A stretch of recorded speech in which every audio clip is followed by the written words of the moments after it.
Professor Vicente, começou a aula para alunos inteligentes. Começou a aula, professor Vicente. Começou a aula para alunos inteligentes. Começou a aula, começou a... Olá, galera! Começou a aula, mais uma vez, né? Estamos aqui. E hoje para falar de uma sociedade antiga muito importante, a Grécia. A Grécia, ela tem uma importância fantástica para nós, apesar de ser uma civilização antiga, né? Hoje é um país, uma república, mas no passado ela já foi um aglomerado de cidades e depois então um grande império. A Grécia nos deixou legados fantásticos. Às vezes você pode perguntar, o que tenho eu a ver com a Grécia? Tem muita coisa. Nós que moramos em Salvador, somos chamados de soteropolitano. Por quê? Porque sotero quer dizer Salvador e polis, cidade. Então nós somos cidadãos de Salvador. Também a Grécia tem uma relação direta com todos os nomes científicos e nomes ligados a determinadas disciplinas específicas. A biologia, o estudo da vida, a geografia, o estudo da terra, né?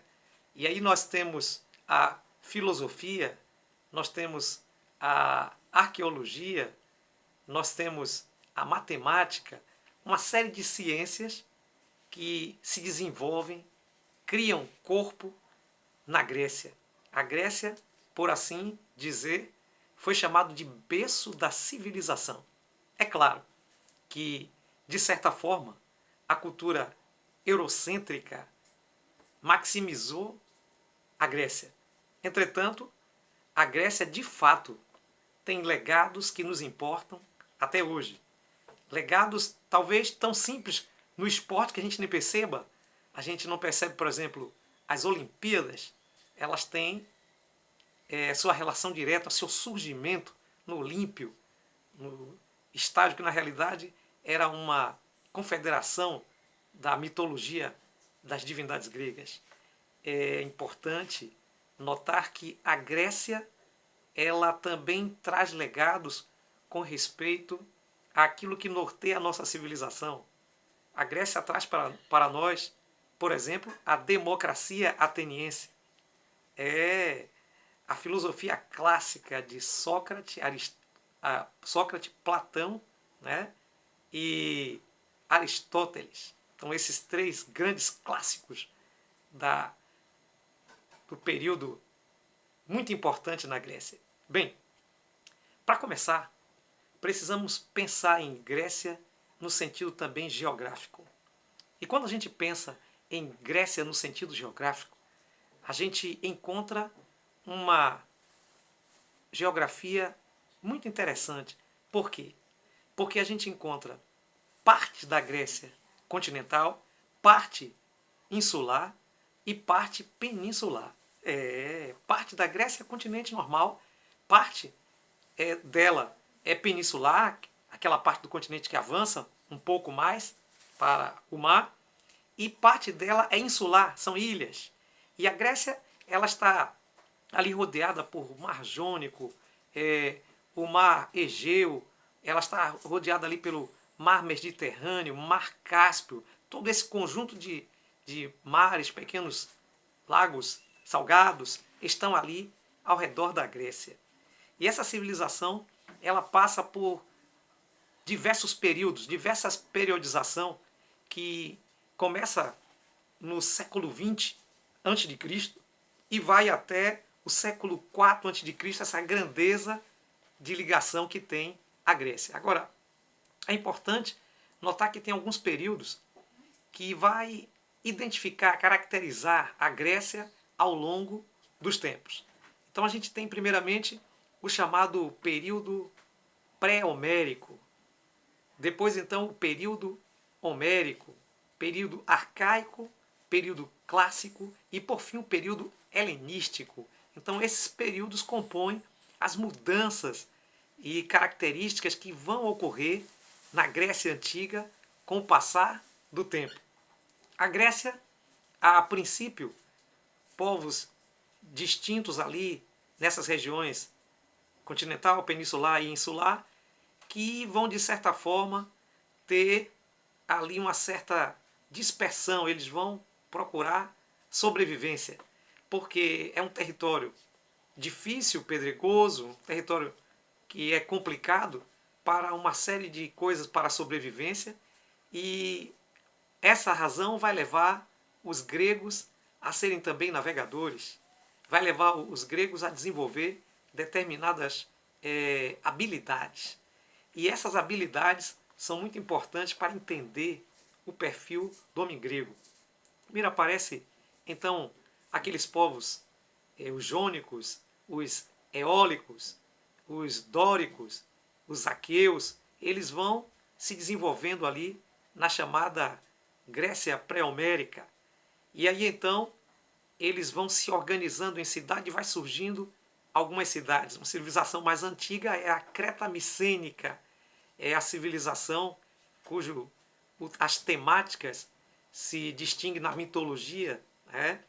A questão do Minotauro, que refere-se ao rei Minos, e Teseu, que entrou no labirinto com um determinado barbante e conseguiu derrotar o Minotauro.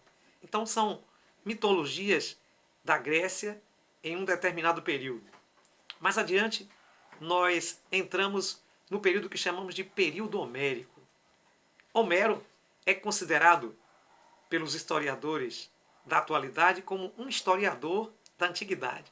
E Homero ele vai desenvolver uma certa tecnologia de escrita, de conto, que vai ser desafiador.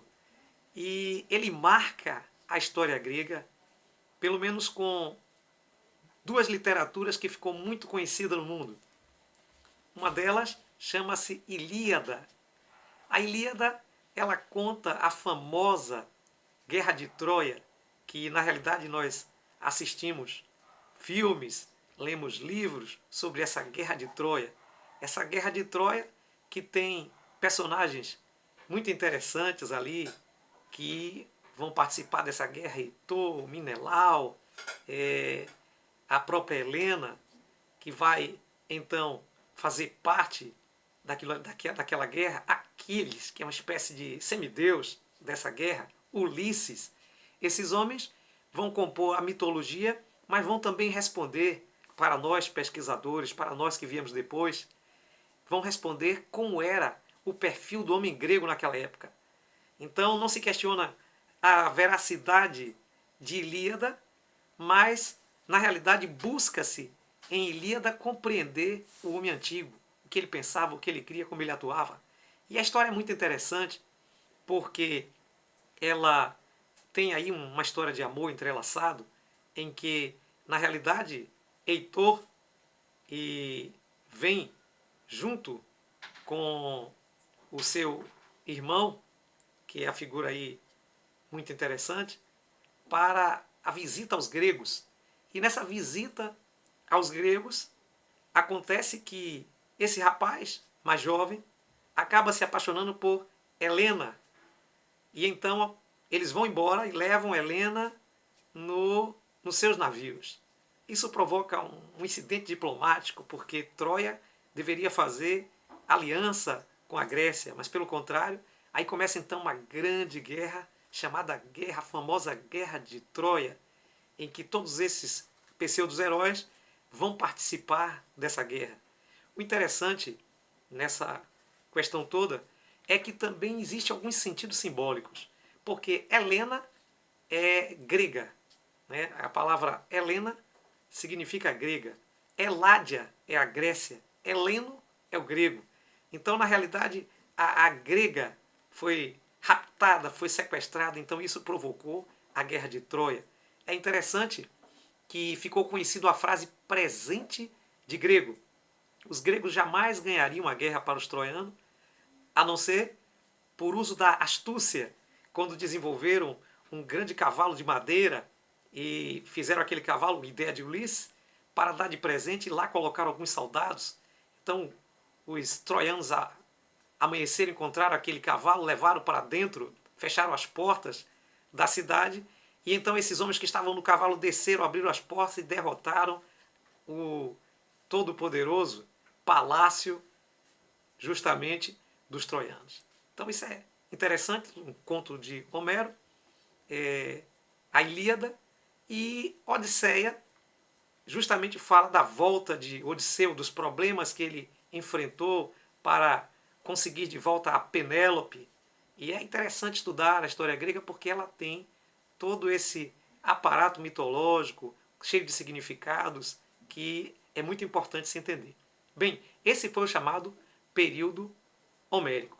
E aí então vem depois o período arcaico, onde as coisas começam a se organizar como cidade e desenvolve-se então uma série de cidades importantes, a Tessalônica, Corintos, aparecem então as principais cidades, que é Atenas e a Esparta, e neste período, neste grande período arcaico, eles vão desenvolver assim o que nós chamamos de cidade-estado, a sua forma política de governar. Eles não tinham um poder centralizado, mas eram cidade-estados independentes, e esses cidades-estados independentes elas vão se articulando e vão por aí dominando o seu favor. Isso vai então na transição até o período clássico, mas nesses períodos acontecem muitas guerras, as chamadas guerras médicas, que vão ser aquelas guerras justamente de enfrentamento entre gregos contra os persas. E os gregos vão ter a vitória dessa guerra por intermédio de um general chamado Temístocles. Mais tarde, esse homem, ele quer o poder na Grécia e, infelizmente, ele é expulso, ele é extraditado. Primeiro ele vai para o ostracismo, que é uma palavra grega que tem a ver com colocar o político de molho, fora da realidade. E depois, então, ele vai buscar refúgio justamente na Pérsia, né? Que situação. Bem, hoje nós vamos ficar por aqui, nessa questão da história. Depois nós voltamos com essas guerras, aí ainda a guerra de Medo-Persa contra os gregos, e depois então a guerra grega entre eles mesmos, Atenas e Esparta. Até o nosso próximo encontro. Forte abraço e estude, hein? Tchau!